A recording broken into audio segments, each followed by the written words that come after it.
यदि विवेक न हो तो ज्ञान भी पचेगा नहीं।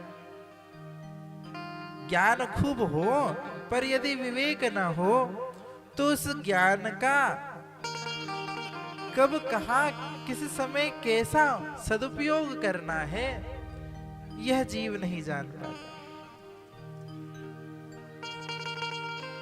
हम खूब ज्ञानी हैं, हमें सारे देश काल परिस्थिति की खूब अच्छी जानकारी है, हम खूब ब्रह्मवेत्ता भी हों, ब्रह्मज्ञानी भी हों।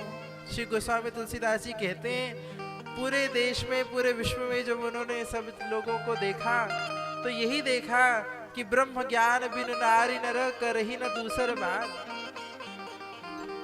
बिना ब्रह्म ज्ञान के तो कोई दूसरा बात ही नहीं करता। हाथ में सिगरेट लग रहा हो, चाय की टपरी पर बैठा हो, पर वहां पर भी यदि आप पहुंच जाओ तो वो भी ब्रह्म ज्ञान की बात करता है। तो भारत तो ऐसी भूमि है जहां पर हर व्यक्ति ब्रह्म ज्ञान की बातें करता है, परंतु विवेक यदि जीव के हृदय में, चित्त में विवेक न हो, सद्विवेक की गति न हो, तो वो ब्रह्म ज्ञान भी उस जीव का कल्याण करने में सार्थक नहीं है, समर्थ नहीं है।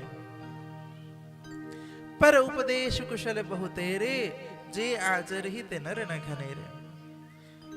वो ब्रह्म ज्ञान भी दूसरों को उपदेश देने के लिए रह जाएगा, हमारे जीवन में नहीं उतर पाएगा। हमारे जीवन में, हमारे आचरण में, हमारे आचार में वह सदाचार उतरे, उसके लिए आवश्यक है कि हमें विवेक की प्राप्ति हो।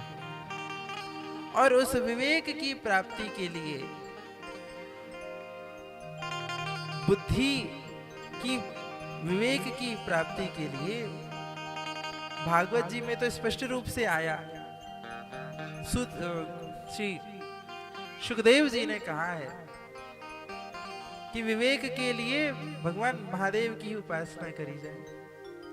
तो विवेक का वर्धन करने वाले महादेव हैं। विवेक की प्राप्ति हो और तब जब भक्ति की स्थापना हो तभी भक्ति पुष्ट होगी।